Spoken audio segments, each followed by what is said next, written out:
Self-confidence is how we feel about ourselves. It is a feeling. We tend to be most confident when we look good, feel accomplished, and feel supported.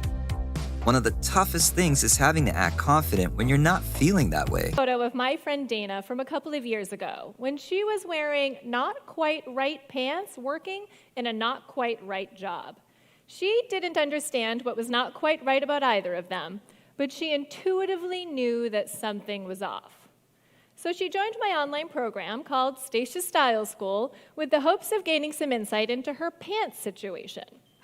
But what she didn't know was that Style School would ultimately change the course of her life.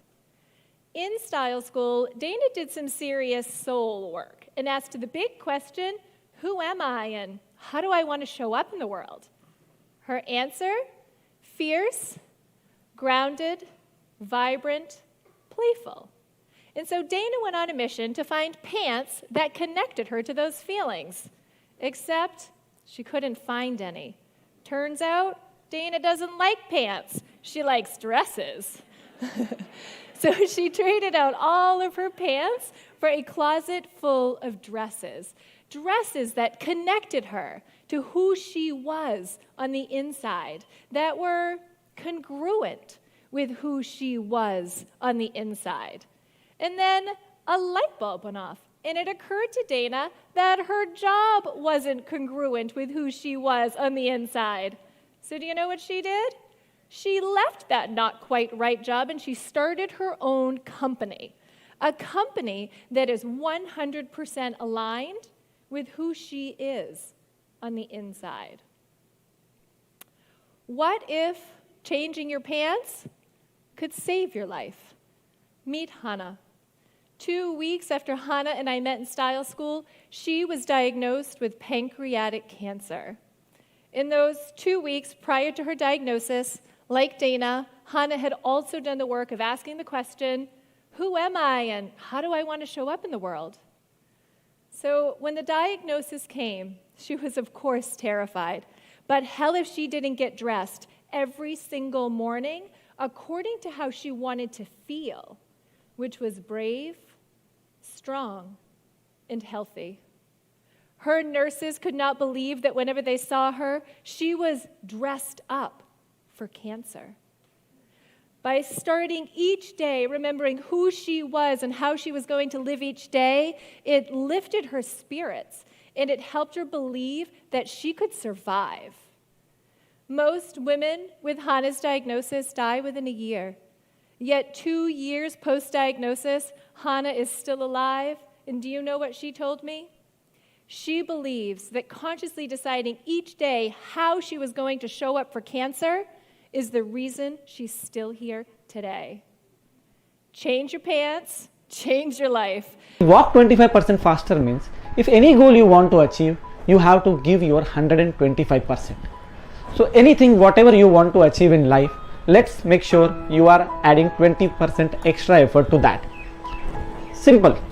If you want to lose your weight and you are doing walk of 20 minutes daily, then you have to increase it to 25 minutes, 25% faster. So that is how, if this small practice you will implement in your day-to-day life, where you will go an extra mile, walk 25% faster, then you will see a huge difference in your life. This is another confidence building activity which you can implement in your day-to-day life and become successful. When we talk about confidence, it's so many things. It has to do with our posture, the way we present, how we look. Where's our chin? Where are the eyes looking and gazing? Our gestures are loose, but they're smoother. As we walk about, we walk as though we are on a mission. I'm walking out to shake your hand, or I'm walking out to a podium, or I'm walking to where I'm going to sit. So the less confident we are, the less eye contact we make. The less confident we are, the more reluctant we are to look about. You know, when I look at someone I admire, like Colin Powell, when he walks onto a stage, even before he speaks, he has total command of the room, and he does that because because he brings two things into this equation. One is a tremendous amount of knowledge and experience, plus he has shaped and defined himself into a statesman. We've got to think of America as a family, where every member of the family cares about every other member of the family.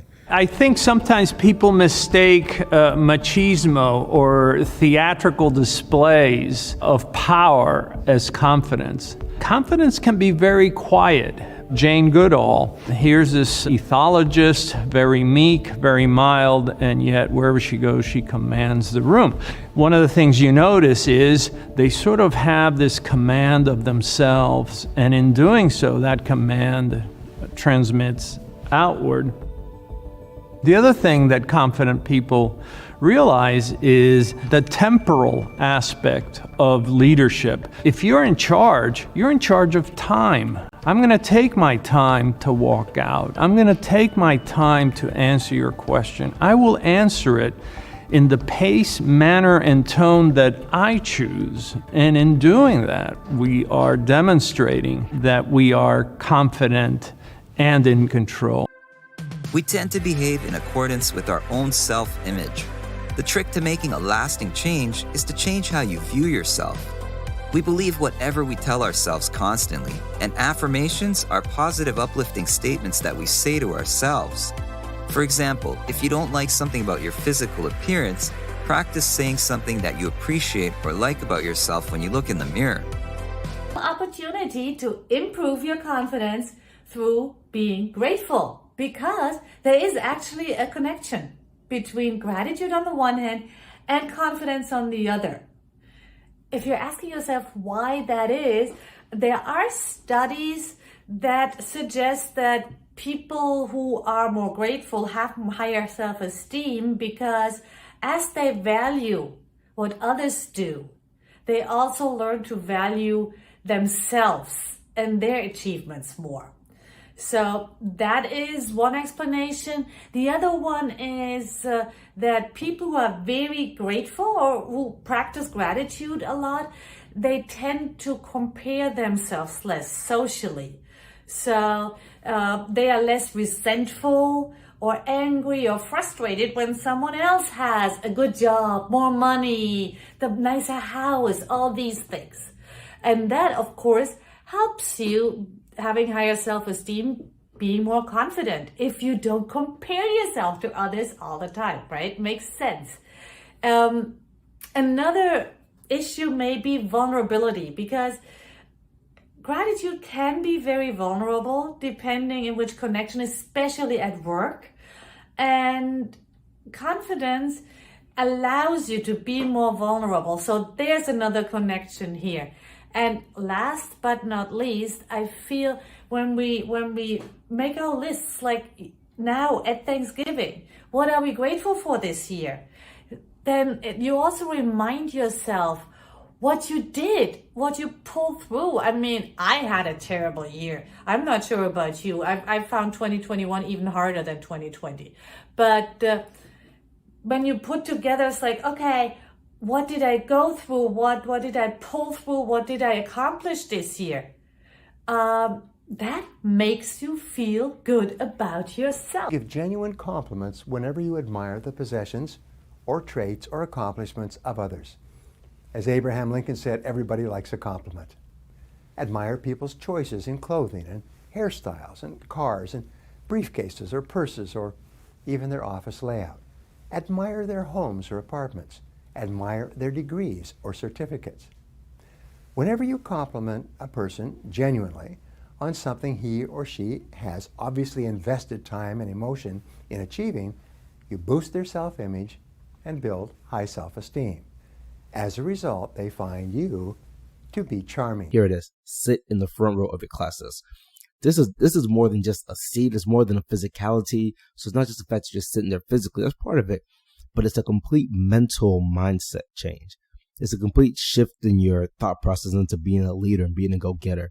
That front row seat is powerful, and you want to be there. Be the sort of people that struggle to answer questions in class because they don't want to look like an idiot. Okay. Growth mindset is more, I don't really care if I look like an idiot. The point is I'm learning something. If you are trying to not answer questions in class because you want to look stupid, then I guess the best piece of advice that I would have for you is that you're doing yourself a disservice by not answering that question. This is why I used to have a few teachers in class who would be like, I don't care if your answer is wrong. I don't care if your question is stupid. If something doesn't make sense to you, then just ask. And people would, because at that point the teacher made the students comfortable that regardless of whatever they said, even if the answer was like 15 and they said something like George Washington, there was a sense of, or there was a culture of other students wouldn't laugh at you because they realized that the teacher was not going to stand for that. Yeah. Right? Stupid answers are fine. There's nothing wrong with being wrong. Yeah. And I am wrong about 80% of the time when it comes to physics, and I'm doing a physics degree, right? Yeah. So get used to the idea of being wrong. Wrong doesn't make you less smart. Wrong makes you learn more. Wrong makes you grow, and I guess that's what it comes back to. Is the growth mindset. Yeah. So how do you explain to somebody who's really, really struggling with the idea of being wrong, that it's okay to be wrong? How would you put it into words? So I've got a friend who had this exact thing, and every now and then we have sessions in the dissection room. Yeah. Where you get a group of sort of like 8 of you around a body or around like a bit of body, and you get a demonstrator who's kind of asking you questions and things. Yeah. And this friend was saying that, I really don't want to be asking any questions. Yeah. And I was like, okay. Yeah. Why do you say that? Yeah. And she was like, because I'm going to look like an idiot if it's wrong. Yeah. I'm like, okay, and then I was like, okay, and like I think I said a few things which like later on she said that that helped, and then she actually started answering questions and that. Yeah. And the advice that I would give to people in that position is firstly, imagine yourself in the demonstrator's position. Right. Let's say you were running a session for people that were like 5 years younger than you. They're going through medical school. You're teaching them something. Yeah. If you ask them a question and one of them got something wrong. Yeah.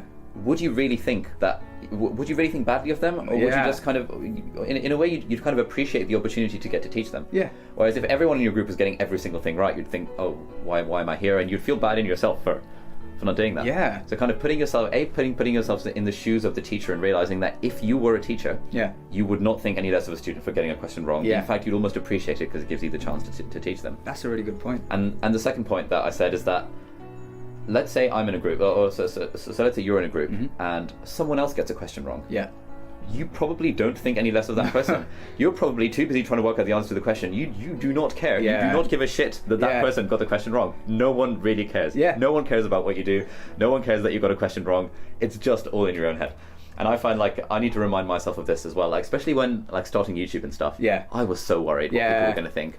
And then after a while I realized that actually no one cares. Yeah. Everyone is so busy living their own lives. Everyone's got their own stuff going on. No one gives a toss what you're doing for your free time. Yeah. And that's such a liberating thing. And now when I'm answering questions in class, I realize no one cares. Yeah. If I get the question wrong, it's good for my own learning. If I get it wrong, chances are probably someone else was thinking the wrong thing as well. Yeah. It's good for their learning. Yeah. It's just the most liberating thing ever. So that's like the advice I would give. Yeah. You're not going to think any less of anybody to get it wrong, and if you do, then realize that that's a problem that you've got and you need to fix that, because people are wrong all the time.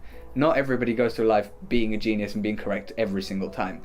Even Einstein was wrong about something. Self-confidence depends on a combination of good physical, emotional, and social health. It is hard to feel good about yourself if you don't like your physique or constantly have low energy. Make time to cultivate good exercise, eating, and sleeping habits. In addition, dress the way you want to feel. Build your self-confidence by making the effort to look after your own needs.